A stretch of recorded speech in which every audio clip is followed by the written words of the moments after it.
उसमें मैंने एक संदर्भ ये रख दिया कि जीवन तो सभी को यूं ही मिला है। अब जीवन में हम जीवन को के महल को भर रहे हैं कि यूं ही रख रहे हैं, और अपने जीवन के महल को अपन को उजाले से भरना चाहिए, सुगंध से भरना चाहिए, अन्यथा तो ऐसे जीवन सबका बीत जाता है। ऐसा प्रवचन का सार पकड़ करके एक उदाहरण रखा दिया। प्रवचन तो हो गया, समापन करना ही था, क्योंकि आचार्य श्री आ गए तो आचार्य श्री का ही सुनना है, समापन कर दिया। पर आचार्य श्री ने उस बात को पकड़ लिया और पकड़ करके इस तरीके से कसावट रखी कि जो ये भावना थी कि 5-10 मिनट आचार्य श्री सुनाएंगे, आप संघों में जाकर के माताजियों से महाराज जियों से कभी बात करना कि कुंडलपुर में वो होली पर जो प्रवचन आचार्य श्री का हुआ था वो किस तरीके का था और कितने मिनट का था।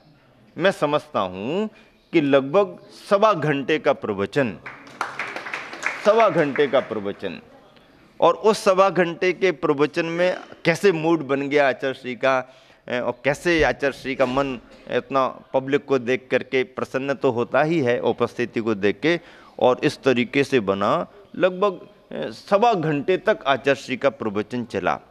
और उस प्रवचन में आचार्य श्री ने केवल एक ही बात को पकड़ करके जोर दिया कि ये सब लोग तो भरने भरने की बात करते हैं, मैं भरने की बात करता ही नहीं हूँ, मैं तो खाली करने की बात करता हूँ। खाली करो, जैन दर्शन और जैन परंपरा तो खाली करने की है, भरना भारी होता है।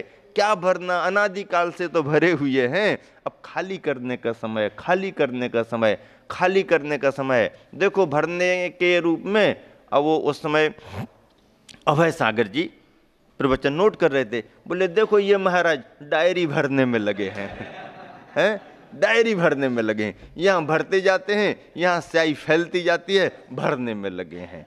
फिर ऐसा करते करते देखो वो देखो वो भरने में लगे हैं, वो भरने में लगे हैं। कितना भरोगे तुम लोग।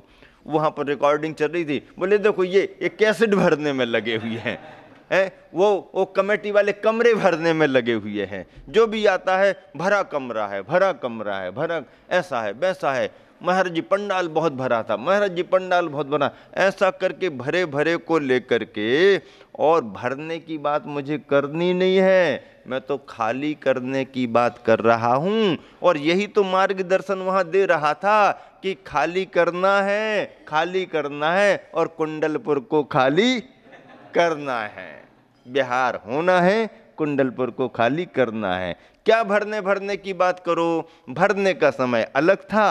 अब कार्यक्रम सानंद संपन्न होने के बाद अब भरने की बात नहीं करना, अब तो खाली करने की बात करना है। खाली करो, खाली करो, खाली करो, और कुंडलपुर खाली करो। जब तक हम खाली नहीं करेंगे अंदर से, तब तक हम सबको छुटकारा मिलने वाला नहीं। ऐसा करके अनेक उदाहरण प्रतीकों को बना करके लगभग 1.25 घंटा, बल्कि इससे ऊपर ही होगा, वो प्रवचन कहीं ना कहीं होगा, दमोह वालों के पास होगा, संग्रह करने वालों के पास होगा। कुंडलपुर पंचकल्याण गजरत महोत्सव के बाद जो होली पर प्रवचन हुआ था आचार्य श्री का, आज भी अविस्मरणीय अभूतपूर्व बना हुआ है। और इतनी प्रसन्नता के वातावरण में एक एक महाराज जियों को, एक एक आर्यिका संघों की तरफ संकेत करते हुए, कार्यकर्ताओं की तरफ संकेत करते हुए, इतनी प्रसन्नता से, उन्मुक्त भाव से आचार्य श्री ने अपना दिव्य प्रवचन, दिव्य ही कहेंगे, दिव्य क्या भव्य प्रवचन हम सभी को एक विशेष मार्गदर्शन के रूप में प्राप्त हुआ था। और फिर सभी के विहार हुए। हम लोगों का विहार आचार्य श्री के संकेतानुसार हुआ। उस समय सागर में कुछ ग्रीष्मकालीन समय देकर के टीकमगढ़ में हम लोगों का चातुर्मास हुआ। आचार्य श्री का विहार होते हुए और 2001 का चतुर्मास, 2001 का चतुर्मास तिलवारा घाट जबलपुर में हुआ। हम लोग टीकमगढ़ में थे, तिलवारा घाट में आचार्य श्री विराजमान थे, और सभी जगह कार्यक्रम होते हैं। वहाँ पर भी उतनी प्रतिकूलताओं में चतुर्मास करने का शहर को और क्षेत्र को छोड़ करके आचार्य श्री का पहला प्रयोग था। नर्मदा के किनारे खुले वातावरण में गौशाला बहुत बड़े रूप में तैयार हुई थी, उसी गौशाला परिसर में आचार्य श्री ने अपना चतुर्मास स्थापित कर दिया। और सन 2001 तिलवारा का चातुर्मास संपन्न करके आचार्य श्री उसी तरफ सिवनी के पास में छपारा एक नगर है, ग्राम है, वहाँ पर पंच कल्याणक संपन्न कराने के लिए आचार्य श्री का विहार हुआ। छपारा का पंच कल्याणक आचार्य श्री ने 15 से 21 फरवरी 2002 का संपन्न कराया।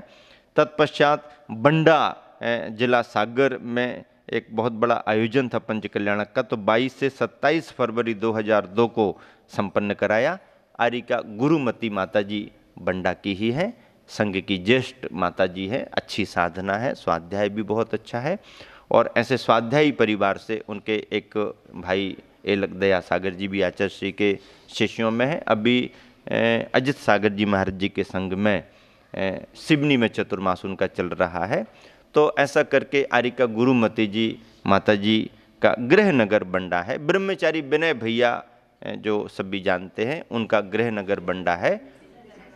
निशंक सागर जी महाराज जी बागड़ में आए हैं, उनका गृह नगर बंडा है। और अब बंडा की ओर बहुत से महाराज जी भी तैयार हो गए हैं। आनंद सागर जी का चतुर्मास यहाँ हुआ था। ऐसे अनेक महाराज, अनेक माता जी, नाम तो याद भी नहीं है और ले भी नहीं पाएंगे। बंडा बंडा जैसा ही भरा हुआ है, सागर सागर जैसा ही है। आचार्य श्री हमेशा कहते हैं कि त्यागी वृत्तियों की पूर्ति तो बुंदेलखंड के इन्हीं स्थानों से बहुत हुई है। संघ ही आचार्य श्री का लगभग मध्य प्रदेश के उस बुंदेलखंड बहुल इलाके से बहुत अच्छी संख्या में हुआ है। तो ऐसे गृह नगर बंडा में 22 फरवरी से 27 फरवरी तक संपन्न कराया। पश्चात आचार्य श्री का विहार विदिशा को लक्ष्य करके, उदयगिरी शीतल धाम को लक्ष्य करके हुआ। और जब मंगल प्रवेश गुरुवर का हुआ, बहुत वर्षों की प्रतीक्षा करते रहे लोग, बहुत वर्षों से प्रतीक्षा। समाज बंधु पंडित सागरमल जी विदिशा के स्वनाम धन्य विद्वान रहे हैं, उनका सम्मान भी आचार्य श्री ने सागर पंच कल्याणक में बहुत बड़े रूप में मंच से कराया था। पंडित सागरमल जी विदिशा वाले, उनकी बहुत भावना थी कि एक बार आचार्य श्री के चरण विदिशा में पड़े। भद्दलपुर शीतलनाथ भगवान की कल्याणक स्थली के नाम से इतिहास उसका है। आचार्य श्री का योग नहीं बन रहा था, गंज बासौद तक जाकर के लौटना हो गया कई बार, लेकिन इस बार योग बना और आचार्य श्री का विदिशा में मंगल प्रवेश हुआ। बहुत बड़े रूप में समाज ने बहुत बड़े उत्साह से मंगल प्रवेश कराया। जैन समाज तो क्या, जैनेतर बंधुओं ने भी बहुत उत्साह के साथ भाग लिया। और आचार्य श्री ने जब प्रवचन दिया, होली का समय आ गया था, होली का दिन भी निकल गया था। आचार्य श्री ने देखा पूरे शहर में आहारचर्या को निकल करके कि घरों घर रोशनी है और होली जैसा तो कुछ है ही नहीं। खुशियों में जैन और जैनेतर सब ने बिल्कुल अपनी जो भी भावनाएं रख सकते हैं, दीप जला के रोशनी करके, गुरुवर का पहली बार आगमन हो रहा है इस भाव से तो किया। आचार्य श्री का जब प्रवचन हुआ सार्वजनिक, तो आचार्य श्री ने कहा, मैंने अपने जीवन काल में, आचार्य श्री ने कहा, मैंने अपने जीवन काल में पहली बार होली पर दिवाली देखी है। मैंने अपने जीवन काल में पहली बार होली पर दिवाली देखी है। लोग क्षण भर तो एकदम समझ नहीं पाए, लेकिन समझने में देरी भी नहीं लगी। आचार्य श्री ने कहा कि होली पर लोग होली खेलते हैं, दिवाली पर रोशनी करके दिवाली मनाते हैं, लेकिन इस बार विदिशा में, शहर में मैंने कहीं भी ऐसा नहीं देखा कि होली पर लोग होली खेल रहे हैं, बल्कि जहां भी दिखाई दिया होली पर भी रोशनी के कारण दिवाली जैसी लग रही है। शहर में इतना उत्साह है। प्रवास दिया आचार्य श्री ने और भोपाल के लिए विहार किया। भोपाल में आचार्य श्री के आशीर्वाद से सन 1995 के चतुर्मास में हम लोगों ने समाज को मार्गदर्शन दिया था। समाज बड़ी थी, साधन संपन्न थी, लेकिन चौक का मंदिर जो है वो मुगल काल में बना पुराना मंदिर था और उस समय इतनी साधन सुविधाएं नहीं थी, संरक्षण नहीं था, परेशानियां भी बहुत थीं। तो मंदिर तो बन गया, पर मंदिर पर शिखर नहीं बनाने दिया गया उस समय। तो 3 टप्पर से ढका हुआ था और अंदर अंदर छोटा सा शिखर था और 3 टप्पर से ऐसे ढका हुआ था। बाहर से ऐसा लगता ही नहीं कि मंदिर। और समूचे भोपाल का केंद्र स्थल चौक बाज़ार और चौक मोहल्ला का मंदिर। तो हम लोगों के मन में आया कि इस पर शिखर बनना चाहिए। अब वो परिस्थितियाँ नहीं हैं, शिखर बनना चाहिए। समाज को प्रेरित किया, आचार्य का आशीर्वाद लिया और टीन टप्पर निकाल करके अलग कर दिया। लोग कहने लगे कि मंदिर के शिखर का मुहूर्त क्या रहेगा। हम लोगों ने कहा कि शिखर बनाने का मुहूर्त नहीं निकालेंगे, हम तो टप्पर को निकालने का मुहूर्त निकाले देते हैं, और इस मुहूर्त पर यदि आपने टीन टप्पर निकाल दिया तो आपका शिखर बन जाएगा, ये पक्का मान करके चलना। और कागज में ही नक्शा बनाते रहे और मुहूर्त निकालते रहे तो कभी होगा नहीं। हिम्मत नहीं कर पा रहे थे लोग, क्योंकि शिखर बनाने जैसी स्थिति मंदिर की है कि नहीं। बड़े बड़े वैज्ञानिक मिल ही जाते हैं, उन्होंने टेक्नोलॉजी दी, नीचे से ही होल करके बड़े पिलर डाल करके और ऊपर तक ले गए और उन्हीं पिलर के आधार पर एक बहुत अच्छा शिखर बनाया। आचार्य श्री जिस समय भोपाल पहुंचे, उन्होंने निर्माण कार्य को देख लिया, संतुष्टि प्रदान की, आशीर्वाद भी दिया। और इसके बाद में फिर योग ऐसा बना कि नेमावर से विहार करने के बाद आचार्य का जो उस समय था पंच कल्याणक भी आचार्य ने संपन्न कराया। हम लोगों का विहार टीकमगढ़ से आचार्य ने एक विशेष निर्देश दे करके यूपी के लिए कराया, और उसमें कारण बना कन्नौज का पंच कल्याणक। कन्नौज कानपुर के पास एक नगर है।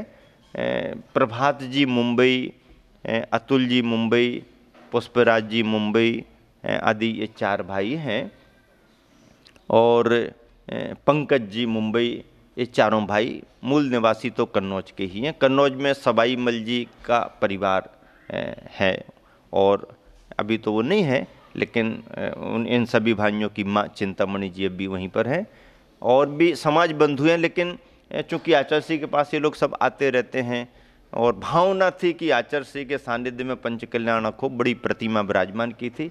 आचार्य का उस तरफ जाना हो नहीं रहा था, ये लोग हर वर्ष पीछे लगे रहे।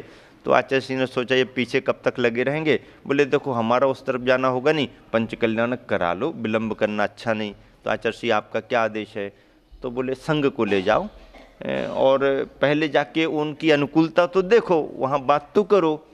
तो वो सभी प्रभात वगैरह हम लोगों के पास आए, बातचीत की, और हम लोगों ने इतना ही कहा कि भाई ये तो संघ की व्यवस्था है, और आप निवेदन करने ना भी आएँ पर गुरु आज्ञा होगी तो गुरु की आज्ञा के अनुसार सब कार्यक्रम होते हैं, और आप आश्वस्त रहो, आचार्य का आदेश होगा तो, और बिना आदेश संकेत के आपकी बातों में हम लोग आने वाले नहीं हैं। तो आचार्य के पास उनका निवेदन था ही, आचार्य का संकेत आया, हम लोगों ने विहार किया। टीकमगढ़ का चतुर्मास संपन्न करके एक गौशाला बहुत अच्छी पपौरा के पास ही हम लोगों ने उद्घाटित कराई, शुरुआत कराई। आज भी गौशाला बहुत अच्छी चल रही है। पपौरा जी से पिछी परिवर्तन का कार्यक्रम संपन्न कराया, और फिर विहार के निर्देश मिले तो झांसी होकर के कानपुर महावीर जयंती मनाई, कन्नौज के लिए विहार किया। कानपुर में बड़ी एक स्थिति ऐसी बन गई, बड़े उत्साह से कानपुर में समाज ने प्रवेश कराया। हम लोगों को भी लगा कि नगर बड़ा है तो समय देना पड़ेगा, और अभी समय है पंच कल्याणक में तो प्रभावना के लिए कुछ दिन रुकेंगे। आचार्य भी चाहते हैं कि सभी जगह लाभ मिले समाज को, तो इस भाव से हम लोगों ने प्रवेश किया। कानपुर के आनंदपुरी मंदिर में हम लोगों ने वंदना की, और वहीं पर पास में धर्मशाला थी, वहाँ पर ले जाके प्रवचन का क्रम रखा। वंदना करके हम लोग धर्मशाला में जो उनका सभागृह था पहुँच गए, प्रवचन भी दे दिया। पूछा उनको कि रुकना कहाँ पर है। तो बोले महाराज जी ऊपर कमरे हैं, ऊपर ले जा कर के उन्होंने रोक दिया। हम लोगों ने कहा कि विलंब हो रहा है, आहारचर्या का समय हो गया है, क्योंकि सिटी बड़ी होती, दूर आने जाने में असुविधा होती है, तो अभी बैठो मत, अब शेष चर्चा दोपहर में करेंगी, अभी जल्दी चर्या को निकलते हैं। तो वो लोग कहने लगे महाराज जी दूर कहीं नहीं जाना। दूर कहीं नहीं जाना मतलब? तो आहारचर्या कहाँ होनी? बोले महाराज जी बाजू में कमरा है ना, तो बाजू में ही व्यवस्था है। क्यों?